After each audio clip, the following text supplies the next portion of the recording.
লাউ দেখছেন? এই কত বড় একটা লাউ কচি আছে লাউটা। আপনার দাদা বাজার থেকে নিয়ে আইছে লাউটা। তো লাউ আর চিংড়ি মাছ আছে।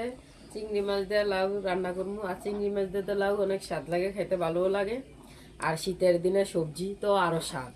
তো আজকে রান্না করবো লাউ দিয়া চিংড়ি দিয়া। কে কে খাইবেন চলে আসেন, আর সাথে ধনিয়া পাতাও দেবো। ধনিয়া পাতা দিলে লাউ তরকারি সেই স্বাদ হয়। নিলাম ওই যে ধরে আনছে আপনার দাদা মাছ, টাকি মাছ নিলাম, চিংড়ি মাছ নিলাম আবার কারকা, চিনেন কেউ কারকা? এই যে কারকা নিলাম কয়েকটা। এইগুলা দিয়ে আমি আজকে লাউ তরকারি রান্না করবো। কিভাবে রান্না করি আপনারা দেখবেন প্রথম থেকে শেষ পর্যন্ত। আর এখন তো শীতের সময়, লাউ তরকারি মনে করেন রান্না করলে লাউ তরকারি খাইতে ভালো লাগে। আর তার মধ্যে তো চিংড়ি মাছ দাম, টাকি মাছ দাম, মানে আরো স্বাদ লাগবে লাউ তরকারি। সাথে ধনিয়া পাতা দিবো, লাউ তরকারি কাঁচামরিচ দিবো, এগুলা দিয়ে লাউ তরকারি রান্না করলে খাইতে তো অনেক ভালো লাগে। আর শীতের শুরুতে লাউ তরকারি তো আরো বেশি স্বাদ। তা আমি আজকে লাউ তরকারি রান্না করবো। আপনারা প্রথম থেকে শেষ পর্যন্ত পুরোটা ভিডিও দেখবেন। আজকে ড্যাগে রান্না করবো লাউ তরকারি। ড্যাগে কিন্তু লাউ তরকারি ড্যাগে রান্না করলে ভালো। তো আমি আজকে ড্যাগে রান্না করবো লাউ তরকারি। দেখতে থাকেন কিভাবে রান্না করি। একটা ডেক বসে নিলাম। মাছ কিন্তু ভাজবো না আজকে, একবারে তেলে ছাইরা ভাজবো মাছ মশলার সাথে। ডেক গরম হয়েছে, ডেকে তেল দিয়ে দিলাম। তেল গরম হয়েছে, কয়েকটা শুকনো মরিচ দেবো। মরিচ ভাজা হয়েছে, পাঁচফোড়ন দিয়ে দিলাম, সাথে দিলে তেজপাতা দিলাম।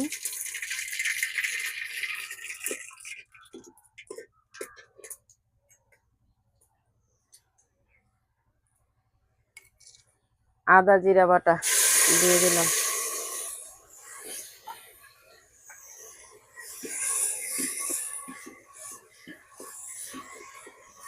আদা জিরা একটু তেলে ভাজে নিলাম মশলার সাথে।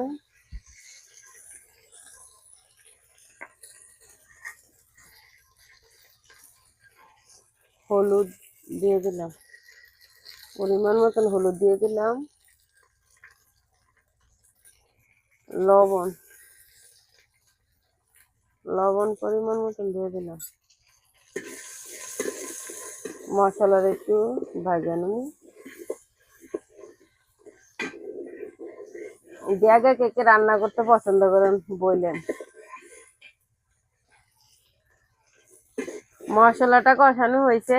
এই যে মাছ, চিংড়ি মাছ আর টাকি মাছ আমি কারকার সাথে দুইটা কারকা দিলাম, দিয়ে দিলাম। মাছটা তেলে মশলার সাথে ভালোভাবে মিশিয়ে নেব। ভালোভাবে মশলা তেলের সাথে ভালোভাবে মাছটা আমি লাইরা কষাই নিলাম। লাউ, এই যে গোটা লাউ দিয়ে দিলাম। আমি আজকে লাউ কিন্তু চিকেন চিকেন করে ফইলা নিছি। এই দেখেন অনেক চিকেন চিকেন করে আজকে ফইলা নিছি, আজকে বড় বড় করে নি। সবগুলো লাউ আমি দিয়ে দিলাম।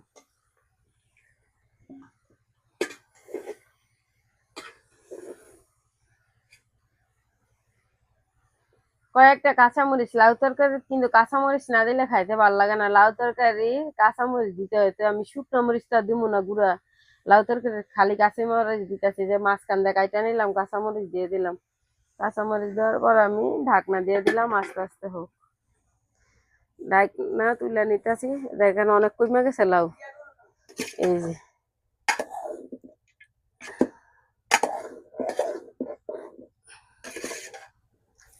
আমার দিদা পাটায় বাড়তে বাড়তে দিকদা লাউ তরকারি হয়ে গেছে।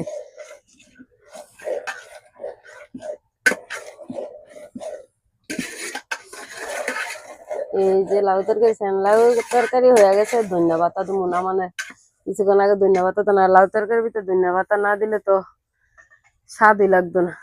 তো ধনিয়া পাতা দিতেই হয়।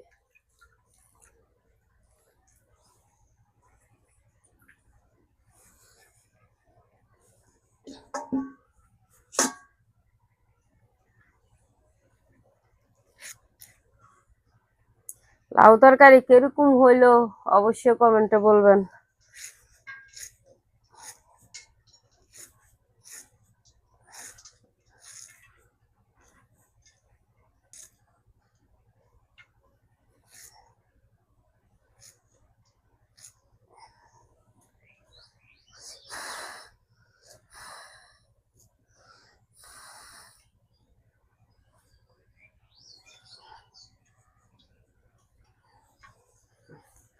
ধনিয়া পাতা দিয়ে দিলাম।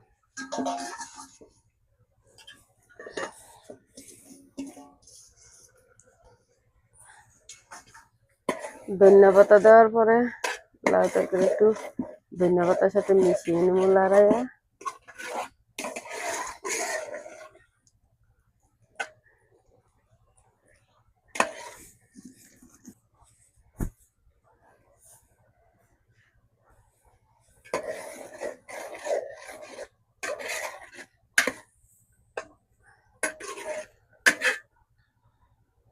লাউ তরকারি হয়ে গেছে, আমি নামিয়ে নিব।